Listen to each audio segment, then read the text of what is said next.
Well, it's a bit like Northern Australia, Southern Australia are two footballs, and the National Party is pumping up the Northern Australian one, putting air in it with billions of dollars of spending commitments, but they're just expecting the Southern ball to inflate on its own.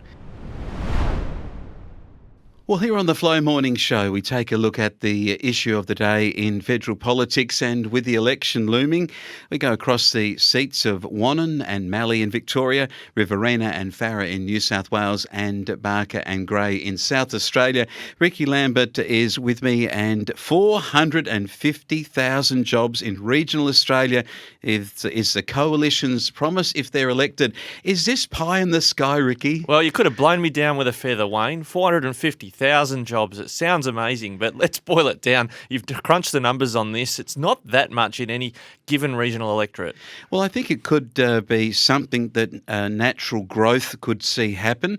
Let's say that there are 50 electorates that are in regional areas federally, or 151 seats, but about 50 is a good number. A third of the electorate is regional electorates. There are 55 regional development boards. So let's break it down. 450,000 divided by 50 equals 9,000 jobs per electorate. But if you looked at, say, the seat of Grey, where Rowan Ramsey is the Liberal candidate and sitting member, they could see that in just mine development at Lee Creek and up there north of Port Augusta, and a couple of other mines that are going and drilling up in the gas fields. They could see that happen just in their own backyard quite readily with attrition or with a natural growth. Yeah, well, that's the trouble for the Coalition, is that some of this will naturally be happening anyway and they'll claim credit for it. But as I said at the tail end of the Brekkie show, the concern I've got is that these regional jobs will usually land in Northern Australia and not down in southeastern Australia where we broadcast, in those 6 seats that you mentioned, all Coalition-held seats, one of which by the former Nationals leader.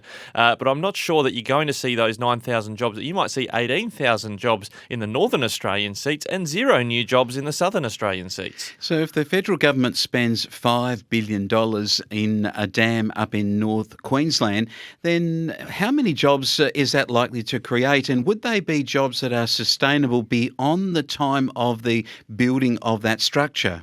Well, it's a bit like Northern Australia, Southern Australia are two footballs, and the National Party is pumping up the Northern Australian one, putting air in it with billions of dollars of spending commitments, but they're just expecting the Southern ball to inflate on its own.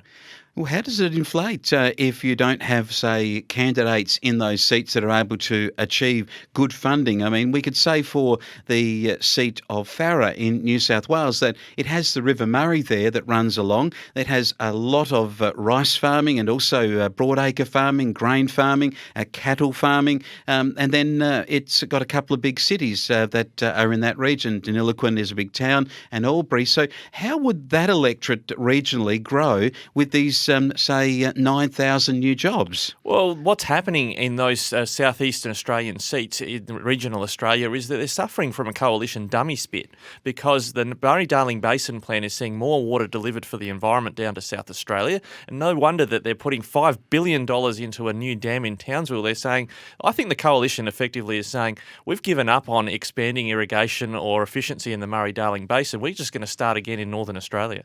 All right, so if they were to spend, say, more money, how do we get people out to these jobs? And is there a shortage of workers and maybe pensioners who have retired or who've taken the pension? Could we change the tax system to enable them to come back into the workforce for, say, part-time work so that they're not so severely penalised under the pension system? We had a really deeper discussion on this with Michael O'Neill from South Australia Centre of Economic Studies a while back. It's on the Flow News 24 podcast, where we looked at this very issue early in the pandemic about the labour shortages and we couldn't bring people in under immigration.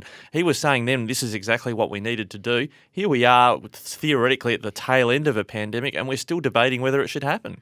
And interesting, if you don't bring younger people out and train them for those jobs in regional areas, or hold your younger people from going to, say, universities in the city and never returning to their country town, then we're unlikely to have the workforce needed to get people out for those 9,000 jobs per per electorate, or those 450,000 jobs across Australia. It's a good discussion.